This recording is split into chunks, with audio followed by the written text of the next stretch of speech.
அனைவருக்கும் வணக்கம். நேற்றிலிருந்து விருதுநகர் மாவட்டத்தில் முகாமிட்டிருக்கிற மாண்புமிகு தமிழ்நாட்டினுடைய முதலமைச்சர் முத்துவேல் கருணாநிதி ஸ்டாலின் அவர்கள் இங்கே பல்வேறு பகுதிகளுக்கு சென்றதாக செய்திக்குறிப்புகள் எல்லாம் வெளியிடப்படுகிறது. இதனால் மக்களுக்கு ஏற்படுகிற பயன்கள் என்ன என்ற விவாதமும் மறுபுறத்திலே நடைபெற்றுக் கொண்டிருப்பதை நாம் பார்க்கிறோம். மாண்புமிகு முதலமைச்சர் அவர்கள் உண்மையிலே மக்கள் மீது அக்கறை இருக்குமானால் அவர் நடத்துகிற ரோடு ஷோவாக இருந்தாலும் சரி, அவர் நடத்துகிற மக்கள் மீது அக்கறை உள்ள முதலமைச்சராக தன்னை காட்டிக் கொள்வதற்கு அவர் எடுத்துக் கொள்கிற அந்த முயற்சி என்பது மக்களுக்கு உண்மையிலேயே பலன் அளிக்கவில்லை.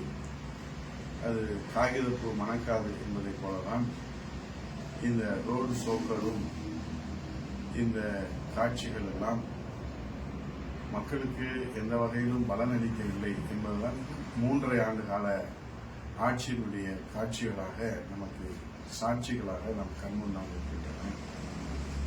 சொத்து வரி உயர்வு, மாண்புமிகு முதலமைச்சர் அவர்கள் இதை கவனத்திலே கொள்ள வேண்டும். 2022 நீங்கள் ஆட்சி பொறுப்பை ஏற்றதற்கு பிறகு ஏறத்தாழ 25% 100% வரை சொத்து வரியை உயர்த்தியிருக்கிறது. அதோடு அந்த மக்களுக்கு செய்ய வேண்டிய சேவைகள், அந்த மக்களுக்கு செய்து தர வேண்டிய வசதிகள், சாலை வசதி, குடிநீர் வசதி, பாதாள சாக்கடை வசதி, சுகாதார வசதி, கல்வி வசதி, இது இப்போது தமிழ்நாட்டில் இருக்கக்கூடிய எந்த நகராட்சிகளில, பேரூராட்சிகளில, மாநகராட்சிகளில முழுமையாக மக்களுக்கு பயனளிக்கக்கூடிய வகையில் இருக்கிறது. வரியை உயர்த்திய நீங்கள் மக்களின் வசதியை நீங்கள் உயர்த்தி தந்தீர்களா என்பதுதான் தமிழ்நாட்டு மக்களுடைய கேள்வி. வரி உயர்த்துவதை கண்டனத்துக்குரியது, அதிலே வசதியும் செய்து தராதது வெந்த பொண்ணிலே வேல் பாய்ச்சுவதாக இருக்கிறது. 25% 100% வரை நீங்கள் வரியை உயர்த்தியதோடு மட்டுமல்ல, இனி ஆண்டுதோறும் 6% வரி உயர்த்தப்படும் என்கிற பேரடியாக, இடி விழுந்தவன் தலையிலே பேரடி விழுந்தால் எப்படி இருக்கும்? இந்த வகையில் நீங்க நடத்துகிற ரோடு ஷோ மக்களுக்கு என்ன பலனை தரப்போகிறது? நீங்க உண்மையிலே மக்கள் மீது அக்கறை இருந்தால் இந்த 6% ஆண்டுக்கு 6% வரி உயர்வை நாங்கள் ரத்து செய்கிறோம் என்று அறிவிப்பதற்கு மாண்புமிகு முதலமைச்சர் அவர்கள் ரோடு ஷோ நடத்துகிற முதலமைச்சர் முன் வருவாரா? இதுதான் தமிழ்நாட்டு மக்களுடைய கேள்வியாக, எதிர்பார்ப்பாக இருக்கிறது. இப்போது மதுரை மாநகராட்சியை உதாரணமாக எடுத்துக்கொண்டால், டி கிரேடு பிரிவிலே சொத்து வரி 70 பைசா, சி கிரேடு பிரிவிலே 1 ரூபாய், பி கிரேடு பிரிவிலே 2 ரூபாய், ஏ கிரேடு பிரிவிலே 3 ரூபாயாக இருந்தது. தற்போது வரி உயர்த்தப்பட்ட பிறகு டி பிரிவு கட்டடங்கள் நீக்கப்பட்டு அதற்கு பதிலாக ஏ, பி, சி என்று 3 பிரிவுகளாக மட்டும், 4 பிரிவுகள் இருந்ததை 3 பிரிவுகளாக வடிவமைத்து அந்த கட்டடங்களுக்கு முறையே சதுர அடிக்கு ரூபாய் 9, ரூபாய் 6, ரூபாய் 3, 70 பைசா எங்கே இருக்கிறது, 1 ரூபாய் எங்கே இருக்கிறது, 9 ரூபாய் எங்கே இருக்கிறது? அப்படியானால் எவ்வளவு உயர்த்திருக்கிறீர்கள் நீங்கள்? சரி, இவ்வளவு உயர்த்திய நீங்கள் இந்த மாநகராட்சி, மதுரை மாநகராட்சியுடைய வளர்ச்சிக்காக, சாலை மேம்பாட்டிற்காக, குடிநீருக்காக ஏதேனும் நிதி ஒதுக்கியதுண்டா? மாண்புமிகு புரட்சி தமிழர் ஐயா எடப்பாடி அவர்கள் முதலமைச்சராக, புரட்சி தமிழர் ஐயா எடப்பாடியோட தலைமையில மன்னாதி மன்னன் மக்கள் திலகம் புரட்சி தலைவருடைய 100ஆண்டு விழாவில் அறிவிக்கப்பட்டிருக்கிற அந்த லோயர் கேம்ப் கூட்டு குடிநீர் திட்டத்தை இன்னும் நீங்கள் நிறைவேற்றவில்லை. இன்னும் மக்கள், நீங்கள் ஆட்சி பொறுப்பேற்று 3.5 ஆண்டுகள் ஆகிவிட்டது, இன்னும் மக்கள் பயன்பாட்டுக்கு வரவில்லை. இன்றைக்கு மாநகராட்சி பகுதிகளிலே உண்மையான கள நிறுவனத்தை நான் சொல்கிறேன். இதுல 1% கூட நான் மிகைப்படுத்தி சொல்லவில்லை. உண்மையான கள நிலவரம் 10 நாளைக்கு ஒரு முறைதான் குடிநீரே கிடைக்கிறது. நீங்கள் வேண்டுமானால் மாண்புமிகு முதலமைச்சர் உங்கள் உளவுத்துறை வைத்து அதை சரிபார்த்துக் கொள்ளுங்கள். குப்பையை எடுக்க கூட அங்கே நாதி இல்லாமல் இருக்கிறது, பற்றாக்குறை. அங்கே தூய்மை பணியாளர்கள் பற்றாக்குறை.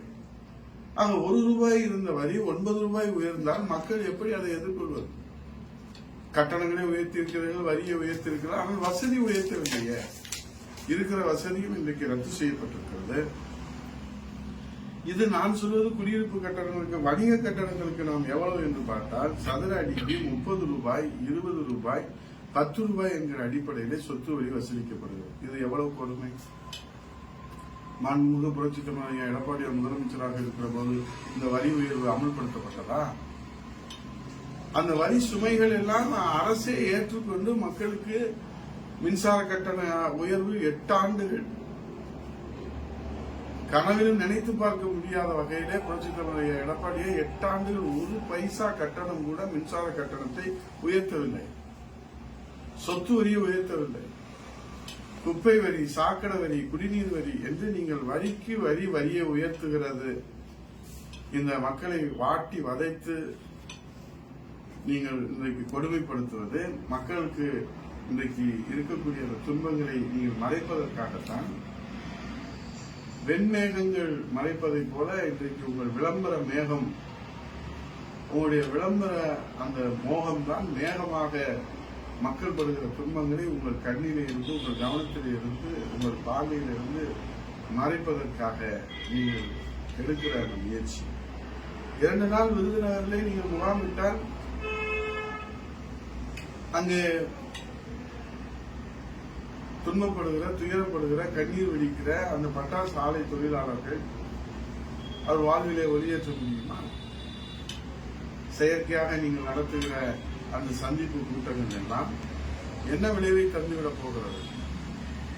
இன்றைக்கு மக்கள் மீது உண்மையிலே அக்கறை இருக்குமானால் மாண்புமிகு முதலமைச்சர் அவர்களே, விருதுநகரிலே நீங்கள் மாவட்ட ஆட்சியர் கூடுதல் கட்டிடத்தை திறக்கிற அந்த நேரத்திலே உங்களுக்கு உண்மையான அக்கறை இந்த மக்கள் மீது உண்டு என்பதை நீங்கள் நிரூபிக்க வேண்டுமானால் சொத்து வரியை ரத்து செய்து நீங்கள் அறிவிப்பு வெளியிடுவதற்கு, மக்கள் வயிற்றிலே பால் வார்ப்பதற்கு நீங்கள் தயாரா? நிச்சயமாக இதை நீங்கள் செய்ய மாட்டீர்கள் நான் சொல்லுகிறேன். ஏனால் உண்மையிலே உங்களுக்கு மக்கள் மீது அக்கறை இல்லை. ஆனால் மாண்புமிகு எதிர்க்கட்சியுடைய தலைவர் புரட்சித் தலைவர் எடப்பாடியார் அவர்கள் நிச்சயமாக ஆட்சி பொறுப்பு வருகிற போது இந்த மக்களுடைய சுமையெல்லாம் தன் சுமையாக அரசின் சார்பிலே அவர் ஏற்றுக்கொள்வார். இன்றைக்கு அனைத்து தரப்பினரும் போராடுகிறார்கள். எதிர்கட்சி தலைவராக இருக்கிற போது போராட்ட களத்திற்கு ஓடோடி சென்று ஆதரவு கரம் நீட்டிய அந்த ஸ்டாலின் எங்கே மறைந்து விட்டார் என்று அந்த போராட்ட களத்தில் நின்று கண்ணீர் வடித்துக் கொண்டிருக்கிற ஆசிரியர் பெருமக்கள், அரசு ஊழியர்கள், விவசாய பெருமக்கள் இன்றைக்கு கேட்கிறார், எங்கே அந்த ஸ்டாலின்? எதிர்கட்சி தலைவராக இருக்கிற போது ஓடோடி ஒரு போராட்ட களத்திலே முன்னின்று போட்டோவுக்கு போஸ் கொடுத்து கண்ணீரை துடைப்பதற்காக கபட நாடகம் ஆடிய முத்துவேல் கருணாநிதி ஸ்டாலின் எங்கே மறைந்தார், எங்கே ஓடி ஒளிந்தார், எங்கே இருக்கிறார் என்று தேடிக்கொண்டிருக்கிறார்கள். அந்த தன்மானம் உள்ள முத்துவேல் கருணாநிதி ஸ்டாலினை இப்போது எங்களால் பார்க்க முடியவில்லை. ஆகவே மீண்டும் அவருக்கு எதிர்கட்சி தலைவர் பதவிதான் அவருக்கு பரிசாக தந்தால்தான் எங்கள் துன்பங்களையும் துயரங்களையும் எங்கள் கண்ணீரையும் அவர் புரிந்து கொள்ள முடியும் என்றால் இந்த தமிழ்நாட்டு மக்கள் முதலமைச்சராக இருக்கிற முத்துவேல் கருணாநிதி ஸ்டாலினை மீண்டும் எதிர்க்கட்சி தலைவர் வரிசையிலே அமர வைப்பதற்கு காலம் தொலைவிலே இல்லை. எதிர்க்கட்சி தலைவர் என்கிற பரிசை தருவதற்கு அரசு ஊழியர்கள், ஆசிரியர்கள், விவசாயிகள், மாணவர்கள், பொதுமக்கள் தயாராகிவிட்டார்கள். எதிர்க்கட்சி தலைவராக இருந்து இந்த நாட்டு மக்களுக்காக உழைத்துக் கொண்டிருக்கிற புரட்சித் தலைவர் எடப்பாடியார் அவர்களை முதலமைச்சர் அணியிலே அமர்த்துவதற்கு இந்த தாய் தமிழ்நாட்டு மக்கள் தயாராகிவிட்டார்கள் என்பதை தெரிவித்து, விருதுநகரிலே இன்றைக்கு விளையாட்டை காட்டிக் கொண்டிருக்கிற முத்துவேல் கருணாநிதி ஸ்டாலின் அவர்களே, உங்கள் திருவிளையாடலால் இந்த தமிழ்நாட்டு மக்களுக்கு மட்டுமல்ல, விருதுநகர் மாவட்ட மக்களுக்கு மட்டுமல்ல, ஒட்டுமொத்த தாய் தமிழ்நாட்டு 8 கோடி மக்களுக்கு விடிவு காலம் என்றைக்கு பிறக்குமோ உங்கள் திருவிளையாடலால் இன்றைக்கு இந்த மக்களுக்கு எந்த பலனும் ஏற்பட போவதில்லை என்பதை ஆணித்தரமாக உறுதியாக தெரிவித்து விடைபெறுகிறேன். நன்றி, வணக்கம்.